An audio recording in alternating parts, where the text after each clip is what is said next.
Hello and welcome again, Best of Trekkers! Many of the episodes in this block involve a great sacrifice, amongst others. Thanks for joining me. I'm your host, Dustin Wing.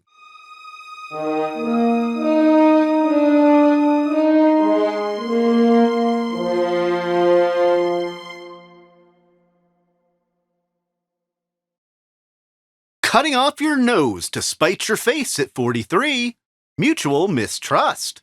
Or the ship. While this episode isn't as flashy as many around it, there's something really wonderful about going on location and being held up in a damaged Jem'Hadar ship where the corridors and set dressings are at a list. And there's generally some perfect cinematography that takes advantage of natural light and the odd angles of the overturned ship. While we've had our fair share of red shirts, they usually go down quickly, while Morbid, having Nunez slowly die from the Jem'Hadar anticoagulant weapon, is actually a high point.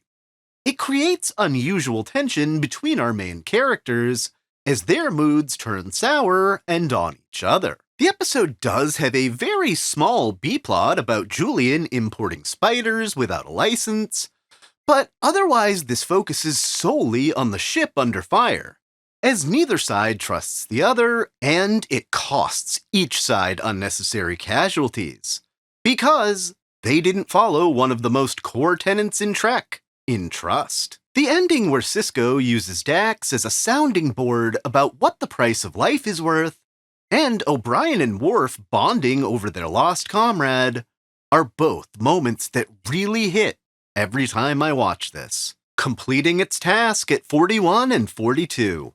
What You Leave Behind. No satirical title for this one. A perfect moniker for an almost perfect series finale. The episode opens with our main characters showing love to their significant others and families, which is a soft way to start an episode that ends the Federation's biggest known war. As the prophets warned Ben, things aren't going to go well for him. He goes headlong into driving the Dominion all the way back to Cardassia Prime. The Founder sees the Cardassian people themselves as a threat, but when she orders their eradication, it really changes the stakes of the war, and the Cardassians do turn against them, both in the crucial space battle and on the ground. Broca realized too late that this was not a good time to become the leader of the Cardassian Union. His death, though, opens the hole in the defenses Garrick, Kira, and Damar need to get into Dominion headquarters and hold the Founder to task. Though Damar doesn't make it, his patriot spirit helps put an end to the war. Too bad Weyoun's last Alpha Quadrant clone gets unalived here as well. Odo convinces the female changeling that it's time to end the conflict and take responsibility for what the Dominion has done. A treaty is signed, and we have probably the best possible send-off in Trek history, where all the cast and even producers and crew sit in Vic's lounge. Everything after this, though, is the reason this episode did not rank higher. The tone shifts pretty hard as the Sisko goes to Bajor, because he has a feeling he should go to the Fire Caves, where he finds Dukat and Wynn doing the work of the Pirates. While it is satisfying to watch her burn into particles, I have a problem with the episode using the same matte painting establishing shot like 4 different times, and the problems continue as the episode doesn't seem to know what the ending wants to be. There's like 5 false endings that would have been perfect places to punctuate the story, and doesn't take the off-ramp. While some, like Odo's big goodbye, are beautiful, we did not need a montage of stuff we'd already done during DS9's run. No matter what I think of the umpteenth logical closure point later, I always end this episode satisfied and with a tear in my eye, just hoping someday for the return of the Sisko. This episode was nominated for an Emmy in visual effects and was up against 3 episodes of Voyager that year. If it had known what its ending wanted to be when it grew up, I think it could have been Trek's best finale. Reclaiming Your Home at number 40, Battle for the Ball, or Sacrifice of Angels. Being dropped straight into the biggest battle in Trek history is bold for a 90s TV show on a small budget. And they really pull this off flawlessly across the run of the episode. This one is as much about a certain baseball as it is about reclaiming the station itself, before the Dominion can bring down the minefield. Toward the beginning of the battle, Ducat holds and respects the ball, and it rewards them on the battlefield, until he disrespects it, and then it all comes crumbling down. There are a ton of microplots playing out and wrapping up throughout, and basically every scene is played perfectly by all involved. Of note, Quark finally chooses a side and draws a line in the sand of how much he's willing to put up with, and Odo realizing a bit late in the 8th inning why he originally chose to distance himself from the Founders. Zial unfortunately completes Ducat's Greek tragedy arc that's been building, and leaves him a broken man with a cursed baseball in the end. Sisko has to ask the Prophet's help in keeping the war from escalating, though, and a need for penance for daring to ask a favor of the gods. This is one of Trek's best mixes of action, drama, and sci-fi intrigue. Having a side dish of shenanigans with your timeline at 39, Senseless Death, or Yesterday's Enterprise. Even the episode's throwaway opening to give Worf a scene becomes an instant classic as part of his character, as he gets his first taste of prune juice. Our time shenanigan barometer senses something's amiss, as out of nowhere the Enterprise C appears and everything changes, including a still alive in another timeline Tasha Yar. It's really nice to see her back at her post, despite the silly alt-universe belts. But it comes at the cost of the Federation's frenemy status with the Klingons being set to hostile. Guinan makes sure Picard knows this isn't right, and it sets up an uncomfortable sacrifice as the destruction of the Enterprise C is what finally cemented the treaty between the Klingons and the Federation. Though she probably oversteps her bounds telling Yar she doesn't belong, as she takes over at Tactical going back to the Battle of Narendra 3, it sets up a future arc of her having a Romulan daughter in the past, and it's great to have more chances for Denise Crosby to return. Even the simple ending of Guinan asking about what Tasha was like in the Prime timeline wonderfully bookends this episode. Going on a crusade at 36, 37, and 38, Johnny Python and the Holy Grail. Or The Forge, The Awakening, and Kirshara.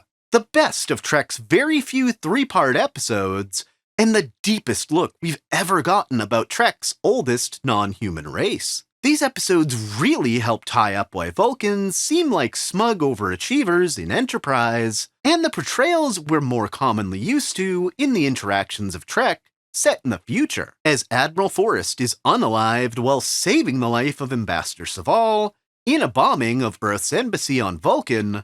Enterprise is tasked with figuring out what happened in the aftermath, which turns into like a whole thing, where they get into Vulcan political turmoil and Robert Foxworth returns as another high-ranking official with nefarious intentions. Apparently, the Katra of the often-mentioned Surak has been preserved, and now passed down through this rough group of Vulcans known as Sirenites, until it ends up in the head of Archer. I feel like this whole thing Archer experiences is the moment in his life where he goes from starship captain to the great mediator that brings the Federation together, as Surak did after the Vulcan Civil War centuries ago. The episode sets up the Vulcan priestess T'Pau as a young firebrand on a quest for the planet's version of the Holy Grail, known as the Kirshara. Archer uses his Surakian knowledge to find the original version of the Bible. While Archer is busy playing Space Jesus, Trip shows that he's had some growth in the command chair,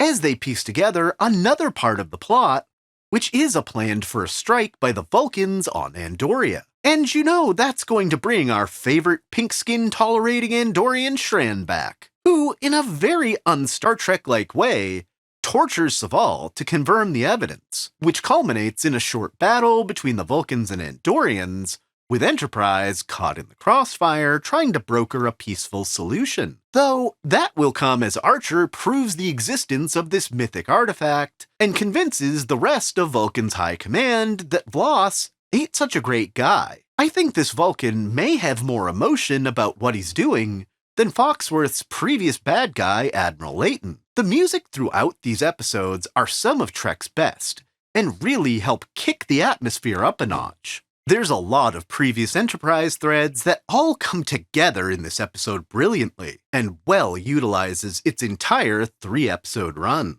Becoming pirates, because at 34 and 35, Lean on Me, or Dark Frontier. While technically a two-parter, this was originally shown as a feature-length episode. I do think the episode starts on a weird premise where a smiling Kathy just casually decides they're going to go on the offensive against the Borg to steal a transwarp coil, because plot. However, what ensues is one of the many great Borg-centered episodes in these top 50. Janeway gets her warp coil, but it costs her a 7 of 9.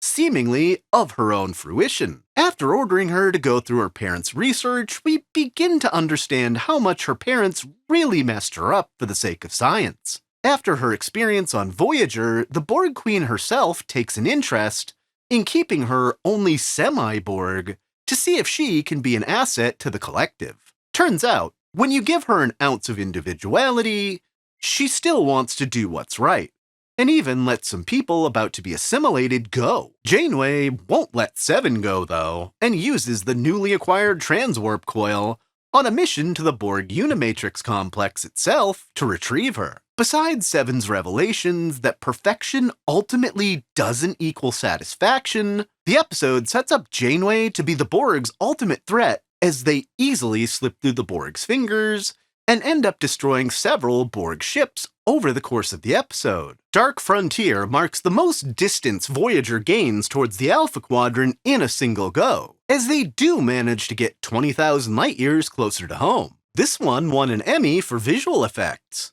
The creepy dream Seven has of Naomi Wildman sprouting a Borg implant from her face is probably the high point for me.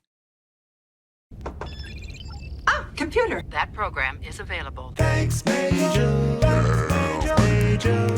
Thanks, Major.